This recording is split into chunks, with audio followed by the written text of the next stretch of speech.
They found the boy sleeping inside a hollowed oak tree on the morning the Miller family packed their wagon and left Ridgewater without him. 7 years old, barefoot, still wearing the same flour sack shirt he had worn for 3 straight weeks, Elias Cobb opened his eyes to find the town preacher standing over him with a look that was equal parts pity and disgust. The preacher said nothing kind. He said, "Boy, your people are gone. You best figure out what to do with yourself before the frost takes you." Then he walked back toward the church, his boots crunching through the October leaves, and he never once looked back. Nobody in Ridgewater, Colorado looked back at Elias Cobb. Not that autumn. Not for a very long time. But years later, when the flood of 1893 tore through the valley and swallowed half the town whole, they would all remember the boy they had abandoned. Because that boy, and the secret he had built above the tree line, would be the only thing standing between Ridgewater and total ruin. Elias remembered the morning his family left, with a strange, cold clarity, the way you remember the exact sound of a bone breaking. He remembered the smell of wood smoke drifting from the Miller cabin while his mother loaded the last trunk. He remembered the way his father, a man who had never once spoken his name with warmth, climbed onto the wagon seat and flicked the reins without a word of farewell. There were 4 other Miller children in that wagon. Elias was not a Miller. He was the son of his mother's first husband, a man named Thomas Cobb, who had died of fever when Elias was 2. His mother had married Henry Miller for survival, and Henry Miller had tolerated the boy the way a man tolerates a stone in his boot, with increasing resentment until the day he decided to simply remove it. The people of Ridgewater knew. They all knew. Mrs. Hargrove at the general store had watched the wagon roll east at dawn. The blacksmith, Dolan, had seen the boy sleeping in the oak. The schoolteacher, Miss Calloway, had counted her students that Monday morning and noted the empty seat. Nobody said a word. Nobody knocked on a neighbor's door and said, "What do we do about the Cobb boy?" In a frontier town of 212 souls, where winter came early and resources ran thin, an orphan with no useful kin was a burden nobody wanted to carry. "He'll be dead by Christmas," Dolan told his wife that evening, over salt pork and beans. He said it the way a man comments on the weather. A simple fact. An observation about the natural order. But Elias Cobb did not die by Christmas. He did not die because of Abigail Fenn. Abigail was 53 years old, a widow since 1884, and the most deliberately ignored woman in Ridgewater. Her husband, Samuel Fenn, had been the town's only schooled engineer, a man who had come west with books on geology, architecture, and botany packed alongside his rifle and bedroll. When Samuel died from a logging accident, the town had divided his tools among themselves within a week. They took his surveying equipment, his carpentry tools, his collection of iron fittings. They left Abigail with the books, stacks and stacks of books that nobody in Ridgewater could read or cared to. The banker, a puffed-up rooster of a man named Virgil Harlan, had told her plainly that a woman with no husband, no sons, and no trade had no business occupying a 2-room cabin on prime town land. He gave her 60 days to vacate. Abigail had moved to the edge of the woods that bordered the eastern ridge, into a leaning half-shelter that Samuel had once used as a surveying camp. She brought nothing but the books, a cast-iron pot, a skinning knife, and the kind of quiet fury that keeps a person alive when the world expects them to lie down and disappear. It was Abigail who found Elias 3 days after his family left, curled beneath a deadfall pine, shaking with cold and hunger, his lips the color of creek mud. She did not ask his permission. She simply lifted him, surprised at how light he was, and carried him to her shelter. She fed him pine needle tea and dried venison. She wrapped him in the one wool blanket she owned. And when the boy looked up at her with those enormous dark eyes and whispered, "Why did they leave me?" Abigail Fenn told him the only honest thing she could. Because people are sometimes too small for the weight of their own hearts. But you and I, Elias, we are not small people. And we are going to prove it. That first winter nearly killed them both. The half-shelter leaked. The wind cut through the gaps in the timber like a blade through paper. Abigail woke most mornings with frost in her hair, her joints so stiff she had to hold her hands over the coals for 10 minutes before her fingers would close. But she kept the boy alive, and he kept her alive. And somewhere in the deep belly of January, when the snow was waist-high and the temperature dropped to 20 below, Abigail made a discovery that would change everything. She was foraging along the ridge, digging through snow for the dormant roots of burdock and chicory, when her foot broke through a patch of earth that was soft. Not frozen. Soft. Warm, even, through the sole of her worn boot. She knelt and brushed the snow away. Steam rose from the ground in thin, curling wisps, and beneath a shelf of exposed sandstone, she found a narrow fissure in the rock, no wider than her shoulders. Warm air poured from it, like breath from a sleeping animal. Abigail squeezed through that fissure with a lit pine knot in her hand, and what she found on the other side made her press her palm against the stone wall and weep for the first time since Samuel's funeral. A cave. Not a small cave, not a crawl space, but a genuine cavern, perhaps 40 feet across and 20 feet high, with a smooth stone floor and walls that sweated with moisture. At the far end, a natural hot spring bubbled up through a crack in the bedrock, filling a shallow pool that sent steam curling toward the ceiling. The air inside was warm, not just tolerable. Warm. She held her hand over the spring and estimated the water at perhaps 110 degrees. Geothermal heat, Samuel would have called it. Heat from the earth's own belly, rising through faults in the rock, constant and free and endless. But here was the thing that made Abigail's breath catch, the thing that turned this from a stroke of luck into something that felt almost like a message from Samuel himself. Along one wall of the cavern, carved into the stone with careful, deliberate strokes, were surveying marks. Samuel's marks, the small SF he always scratched beside his measurements. He had found this cave years ago. He had mapped it, measured it, and never told a soul. Among the books Abigail had carried from their cabin was Samuel's leather field journal. She had never been able to bring herself to read it. Now she would. That night, by the light of a tallow candle, Abigail opened the journal and found what her husband had left for her. Page after page of observations. The cave maintained a steady temperature of 55 to 60 degrees year-round, the hot spring warming the interior further. The sandstone walls provided natural insulation, as effective as 3 feet of packed sod. The cave had natural ventilation through hairline cracks in the ceiling, preventing the buildup of bad air.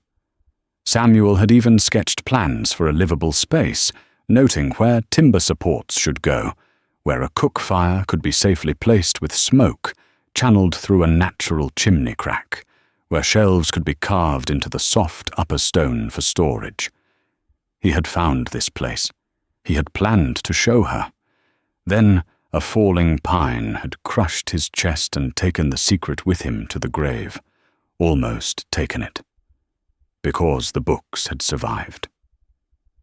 Abigail carried Elias to the cave the next morning. The boy stepped inside, felt the warmth close around him like a held breath, and looked up at her with an expression she would never forget. It was not just relief.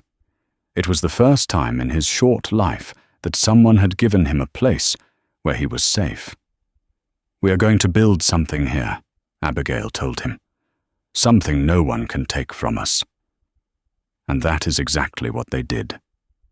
The work began in February, when most of Ridgewater huddled beside their wood stoves and burned through their dwindling supply of cordwood. Abigail and Elias worked in warmth.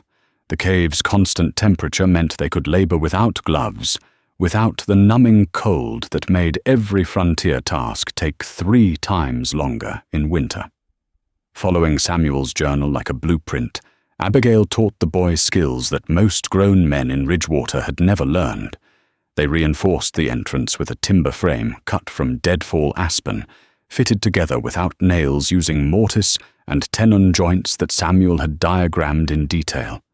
Abigail showed Elias how to split the wood along its grain, using a wedge and mallet, how to read the way a log wanted to come apart by the pattern of its rings.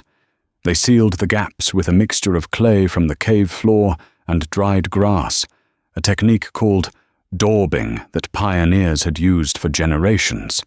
When packed tight and allowed to dry, this mixture became almost as hard as the stone itself and held warmth like a living wall. The hot spring became their center of gravity. Abigail diverted a small channel of the warm water along a shallow trench she and Elias carved into the cave floor, creating a heated pathway that ran beneath their sleeping area. It was an old Roman idea, she told the boy, something called a hypocaust, where heated water or air flowed beneath floors to warm the rooms above. Samuel had noted it in his journal with an exclamation point, as if even he could not believe their luck. They laid flat stones over the trench and packed clay over those. The result was a sleeping platform that stayed warm through the coldest nights without a single stick of firewood. For food preservation, Abigail used the cave's natural temperature to create a root cellar that would have been the envy of any homesteader in the territory. The steady 55-degree air kept potatoes, turnips, and carrots from freezing, while also preventing the rot that plagued warmer storage. She taught Elias to dry meat over the hot spring's steam, a method that produced a jerky so tender and flavorful that the boy ate his first batch in a single sitting. She showed him how to collect and dry wild herbs, hanging bundles of sage, yarrow, and juniper from wooden pegs driven into the cave wall, their fragrance mixing with the mineral smell of the spring to create an aroma that Elias would associate with home for the rest of his life. Spring came, and with it, Abigail's most ambitious project. She had Elias climb the massive oak tree that stood 30 yards from the cave entrance, a tree so old its trunk was wider than a wagon. In its upper branches, where the limbs formed a natural cradle, she had the boy build a platform. Then another. Then another. Using rope, salvaged planks from a collapsed fence line, and the engineering principles from Samuel's books, they constructed what could only be called a treehouse. But this was no child's plaything. It was a library. Every book Abigail had carried from her old cabin went up into that tree. Volumes on botany, geology, animal husbandry, mathematics, basic medicine, carpentry, and engineering. She wrapped them in oilcloth against the rain and arranged them on shelves that Elias built from split cedar, the wood's natural oils protecting the paper from insects. She added Samuel's journal, open to the most useful pages, pinned with small stones so the wind would not turn them. "A person can take your land," Abigail told the boy, sitting beside him on the platform, while the evening light turned the leaves to copper. "They can take your house, your tools, your dignity. But they cannot take what you have learned. Knowledge is the only thing that belongs to you that no one can steal." Elias took to reading the way a thirsty horse takes to water. By the time he was 9, he could identify every edible plant within 5 miles. By 10, he understood the basic principles of load-bearing structures and could calculate the pitch of a roof by eye. By 12, he was reading Samuel Fenn's engineering texts with comprehension that would have impressed a university student. And all the while, the Treehouse library grew. Elias added walls of woven willow branches, a rope ladder that could be pulled up for privacy, a rain collection system that channeled water into a clay jug, and a small writing desk where he copied passages from the books in a careful, steady hand that Abigail corrected and refined until his penmanship was better than most adults in 3 counties. The people of Ridgewater occasionally saw the boy in the woods. A hunter would catch a glimpse of him moving through the trees, barefoot and quick as a deer. A woman gathering berries would find a section of the forest floor suspiciously clear of brush, as if someone had been cultivating it. There were rumors about the strange old widow and her feral child living like animals in the hills. Once, a group of men from town ventured up the ridge out of idle curiosity and found the treehouse. They stood below it and laughed. "The witch built herself a nest," said Virgil Harlan, the same banker who had driven Abigail from her cabin. He kicked the base of the oak tree with his boot. "Full of books, no less. Books won't keep you warm when the snow comes, you old fool." From the platform above, hidden by leaves, Elias watched them with still, dark eyes. He was 13 now, lean and strong as braided rope, and he said nothing. Abigail, standing in the shadow of the cave entrance 30 yards away, said nothing either. She simply watched them leave and returned to her work, stretching a deer hide over a frame of bent willow to dry. Some lessons, she knew, could not be taught. They had to be learned through loss. The lesson came on the 3rd day of September, 1893. Elias was 17 years old. It had rained for 11 straight days. Not the gentle soaking rains that the valley needed, but violent, hammering downpours that turned the sky the color of a bruise and made the creeks swell to rivers and the rivers swell to monsters. The Ridgewater Creek, normally a gentle stream that children waded across in summer, rose 6 feet in 2 days, then another 4. The ground, already saturated from the wettest August in living memory, could absorb nothing more. Water sheeted across the surface of the land, gathering in every depression, filling every low spot, turning the valley floor into a shallow, spreading lake. Abigail watched the water from the ridge and felt the old, familiar tightening in her chest that meant danger was not coming. It was already here. She had read the geology sections of Samuel's books. She understood what the people of Ridgewater did not. The town was built on a flood plain, a wide, flat, temptingly fertile flood plain that had not flooded in 20 years and had therefore convinced an entire community that it never would. But the mountains above the valley held the memory of every storm in the grooves of their ravines, and those grooves were now overflowing, feeding water into the creek with a force that was building toward something catastrophic. On the morning of September 3rd, the natural earthen dam at the head of Stony Gulch gave way. The sound reached the cave before the water did. A deep, shuddering roar, like the earth itself was tearing open. Elias was in the Treehouse library when he heard it. He looked south toward the valley and saw something that stopped his heart. A wall of brown water, thick with mud and timber, and the debris of everything it had already consumed, was pouring down the gulch toward the town. It moved with a speed that seemed impossible for something so massive, a living thing of terrible weight and indifferent appetite. It hit the first buildings on the north side of Ridgewater within minutes. The sound of it was the worst part. Not just the roar of the water itself, but the cracking, splintering, groaning sound of houses coming apart, timber frames that had stood for a decade were torn from their foundations like paper. The general store, the blacksmith shop, the bank, all of them built on the flat ground closest to the creek, were hit first and hit hardest. Walls buckled inward, roofs lifted and spun. Furniture, livestock, and fence rails tumbled through the brown current in a churning mass that grew larger with every building it consumed. From the treehouse platform, Elias could see people running, small figures scrambling uphill, some carrying children, some carrying nothing, all of them moving with the desperate, uncoordinated panic of people who had never imagined this could happen to them. He could hear screaming, thin and high above the roar, and it struck him with a physical force, like a fist against his ribs. He descended the rope ladder in 3 seconds and hit the ground running. Inside the cave, Abigail was already moving.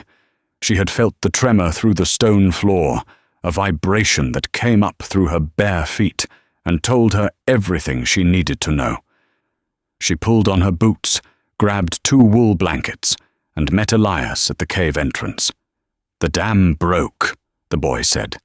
His face was white. "The whole north side is gone." Abigail looked down at the valley. The water was still spreading, a brown stain eating its way across the land, and the rain was still falling, and she understood with a clarity that was almost peaceful that this flood was not going to recede by morning. The town of Ridgewater, or what remained of it, would be underwater for days. "How many?" she asked. "Dozens on the hill. Maybe more in the water. I couldn't tell."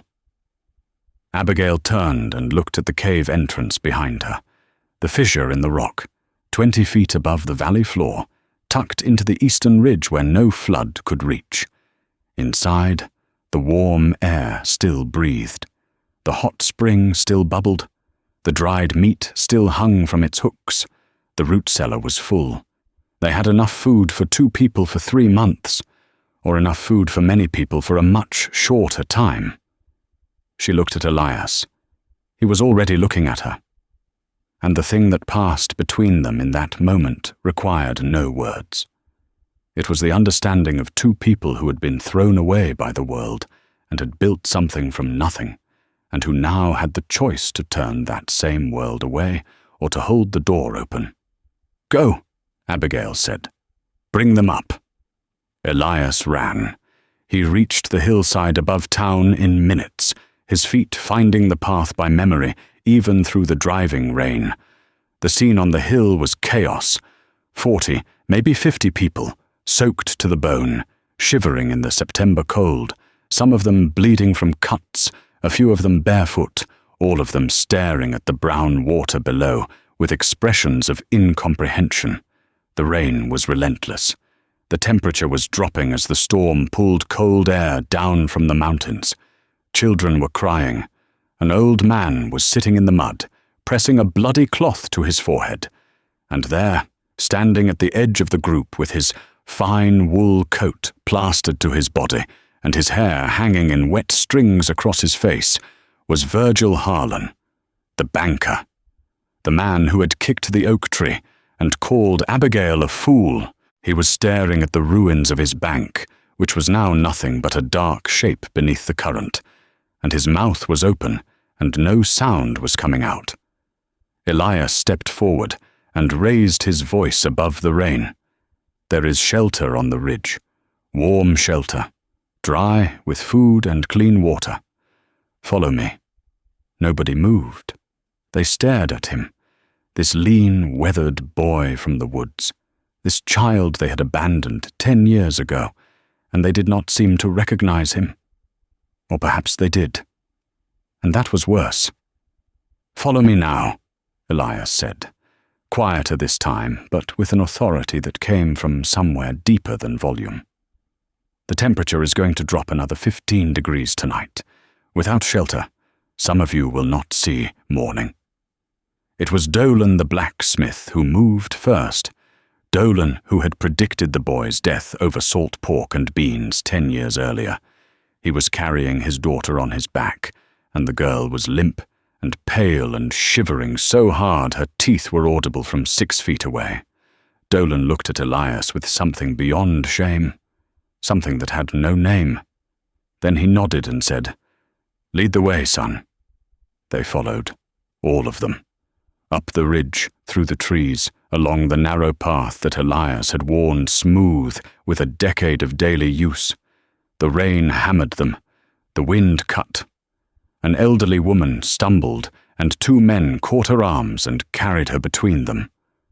A mother held her infant inside her coat, pressing the baby against her bare skin for warmth, a technique as old as motherhood itself.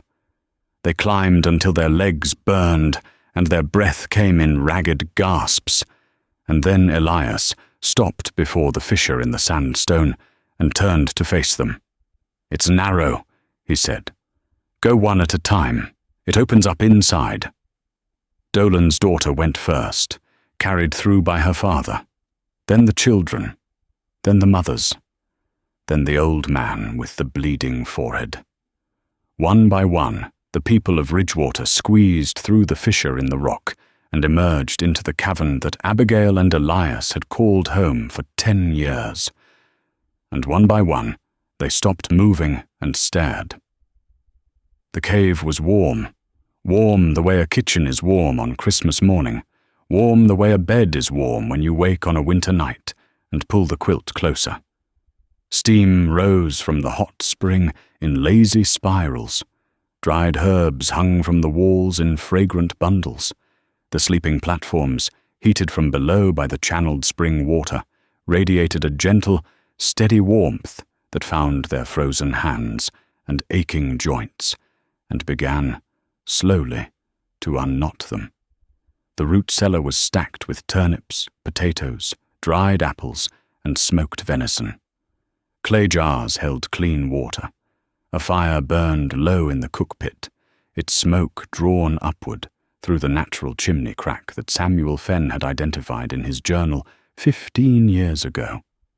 Abigail stood beside the fire, her grey hair pulled back, her sleeves rolled to the elbows, her cast-iron pot already heating a broth of venison and root vegetables. She did not say, "Welcome." She did not say, "I told you so." She simply ladled broth into a wooden bowl and held it out to Dolan's daughter, who took it in trembling hands and drank, and the color came back into the girl's face like a sunrise. 57 people sheltered in that cave for 9 days. Abigail organized them with the quiet efficiency of a woman who had survived 10 years on practical knowledge and unyielding will. She assigned tasks. The men gathered firewood from the ridge, which had not flooded. The women helped process food, stretching the reserves by adding foraged greens and wild onions to every meal. Elias showed the older children how to collect clean water from rain channels he had carved into the rock face years ago, stone gutters that directed rainfall into covered clay cisterns. He showed them how to identify safe drinking water by its clarity and smell, how to boil it over the hot spring using nothing but a hollowed stone and patience. On the 3rd night, Virgil Harlan approached Abigail. He stood before her for a long moment, his expensive clothes now stiff with dried mud, his face grey and drawn, and his hands, which had signed the eviction order that drove her from her cabin 9 years ago, hung limp at his sides. "Mrs. Fenn," he said. His voice was barely audible above the soft bubble of the spring. "I owe you a debt I cannot name." Abigail looked at him. She was stirring the broth. She did not stop stirring. "You owe me nothing, Mr. Harlan. You owe that boy everything. And you owe your own conscience whatever it asks of you tonight." Harlan opened his mouth, closed it, nodded, and walked away. On the 4th day, the rain stopped. On the 6th, the water began to recede. On the 9th, the first families climbed down from the ridge to assess what remained of their town. The answer was very little. The north side was gone entirely. The south side had survived in pieces, some buildings damaged but standing, others shifted from their foundations, all of them thick with mud and debris. The bank was a ruin. The general store would need to be rebuilt from the ground up. But every single person who had been in Ridgewater on the morning of September 3rd was alive. Everyone. The rebuilding began the following week, and it began in a way that no one in Ridgewater expected. Elias came down from the ridge, carrying Samuel Fenn's engineering books. He spread them open on a salvaged table in the middle of what had been Main Street, and he began to teach. He showed the men how to build foundations on higher ground, anchored to bedrock the way Samuel's journal described. He showed them how to construct root cellars that used the earth's natural insulation to preserve food through any season. He taught the women Abigail's methods of food, drying and herb preservation, techniques drawn from the old pioneer traditions that most frontier towns had abandoned in favor of convenience. Abigail sat on a stump at the edge of the work site and watched. She did not direct. She did not command. When someone asked her a question, she answered it plainly and returned to her mending. But when Miss Calloway, the schoolteacher who had counted an empty seat 10 years ago and said nothing, came to her with tears running down her face and said, "We should have done better by that boy." Abigail set down her needle and looked at the woman with eyes that held no anger, only a weariness that had been transmuted over many years into something like peace. "Yes," Abigail said, "you should have, but he survived it, and so did you. That is the only thing that matters now." The town built a new schoolhouse on higher ground that November. It was the first building completed, ahead of the bank, ahead of the store, ahead of even the church. Elias built the shelves himself, mortise and tenon, no nails, the way Abigail had taught him. And on those shelves he placed Samuel Fenn's books, every one of them, alongside the copies he had made in his careful hand over the years. The Treehouse library came down from the oak tree and took its place in the center of town, where it belonged. They called it the Fenn Library, not the Cobb Library, not the Ridgewater Library, the Fenn Library, because Abigail insisted, and because it was right. On the day it opened, Abigail stood in the doorway and watched the children of Ridgewater file inside, their eyes wide, their hands reaching for the spines of books they had never been allowed to touch. Elias stood beside her, 17 years old and already taller than any man in town, and he said, quietly, so only she could hear, "You saved me." Abigail shook her head. "I gave you a cave and some books, Elias. You saved yourself. And then you saved them." She nodded toward the children. "That is how it works. That is always how it works. Someone holds the door open, and someone else walks through. The only sin is closing the door." Elias Cobb never left Ridgewater. He became the town's first engineer, then its school teacher, and eventually its mayor. He married a girl named Ruth Calloway, the school teacher's niece, and they had 4 children, and every one of them could swim, and every one of them could read, and every one of them knew how to find warmth in the ground when the world above turned cold. The cave on the eastern ridge was maintained for generations, kept stocked and ready, a sanctuary that the town never forgot and never needed to use again, but refused to abandon. Because Ridgewater had learned, the hard way, that the things you throw away have a way of becoming the only things that can save you. And on the great oak tree, where a library once stood, carved deep into the bark by a boy's hand with a skinning knife, were 3 words that remained legible for more than 100 years after the flood. Knowledge keeps warm.